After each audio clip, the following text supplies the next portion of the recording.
Tak čau borci, já jsem Dan Šrámek z oblasti Jeseníků, lítám od roku 2018, což je nějakých 7 let a lítám samozřejmě XL Power, protože z mého pohledu je to helina na rozumný trati s výborným výkonem, s výbornou mechanikou. Ja som Timo Herceg, som zo Slovenska, od Trnavy. Prečo lietam? Lebo ma to baví a dostal som sa k tomu koničku asi keď som mal 20 rokov a odtedy ma to nejak s prestávkami drží, lebo je to zábava. Jsem Roman Dietrich, lítám letos 6. sezónu. Lítám Devila 420, XL 550 a Das Mrtku M2 V1 teda. A do lítání mě uvrtal pan Šrámek, protože jsem předtím lítal jenom FPV drony a můj první heliburčák, já jsem byl jedinej s brejlema. A od té doby, co jsem zjistil, že heliny jsou daleko těžší než FPVčka, tak mě FPVčka nebaví, takže asi tak, no. No ja jestem Tomek, jestem z Polski, z Imielina, troszeczkę pod Katowicami. Latam helikopterami, no, wszelakimi głównie Goblinami. Są takie najfajniejsze. Czemu zacząłem? No coś trzeba w tym życiu robić ciekawego, co by nas tak jakoś napędzało i dawało trochę radości. Tipy pro nových nejakých helinárov, chlapci mladí hlavne, drtí simulátor, je to zábava, keď dojdete na plac a ukážete tam brutál, tak vám budú ľudia tlieskať a budete nadšení, bude vás to posúvať ďalej. Tak, co se týče typu pro nově příchozí, za mě jednoznačně XL Power už s ohledem na cenu náhradních dílů, protože to byla pro mě ta stěžejní informace v době, kdy jsem začínal a musím říct, že to funguje. Pokud někdo začíná, nejdůležitější tip, na stole sundej listí. Obejdeš se bez stehu, protože to pak docela bolí a jinak asi se nevyplatí si kupovat úplně ty nejlevnější věci, no.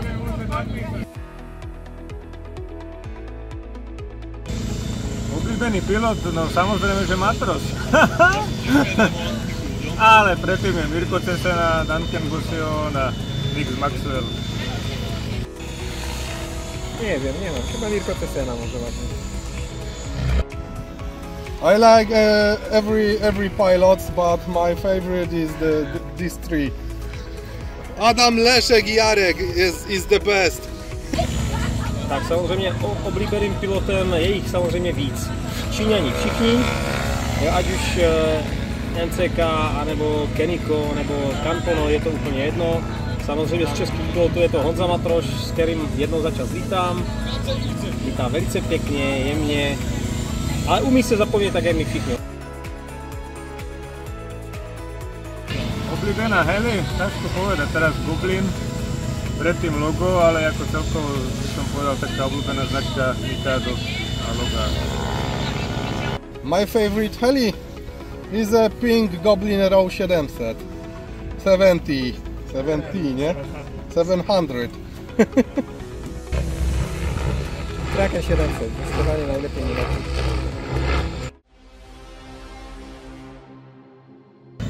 Strašné horko, parádny guláš, zábava, ľudia skvelí a dúfam, že sa uvidíme zase o rok.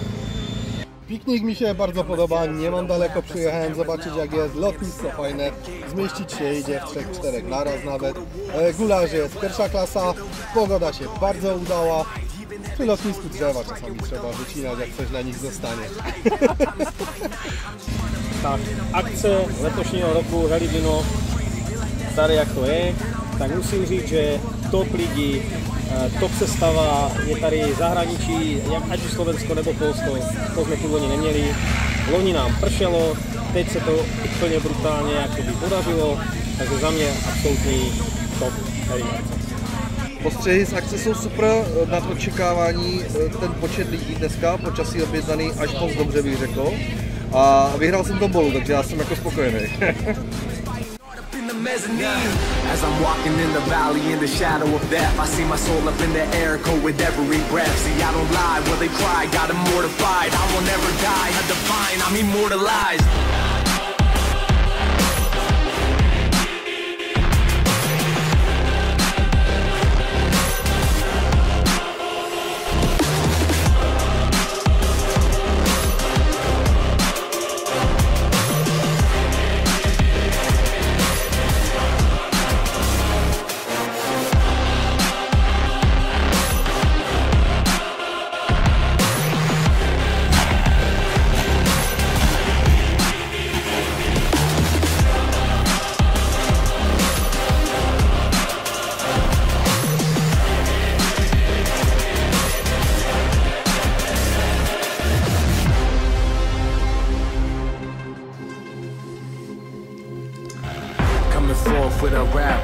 parallel. Find me in a cell at the gate where I pass hell. Battle of the gods got me leveling up, I'm too evolved. Everybody wanted with me, why they all thinking I'm soft? Got my hand in fast like we hungry, no not Ramadan. Show them all the way, when I walk it won't be long. Tell me what I got, motivation in the heart. I evolve when I'm star, I'll be there for when you call. Be the one, go above, to a level and beyond. You can see me in the stars with the clouds when I'm on. As I'm walking in the valley in the shadow of death, I see my soul up in the air, cold with every breath. See, I don't lie, will they cry, got them mortified. I will never die, a divine, I'm immortalized.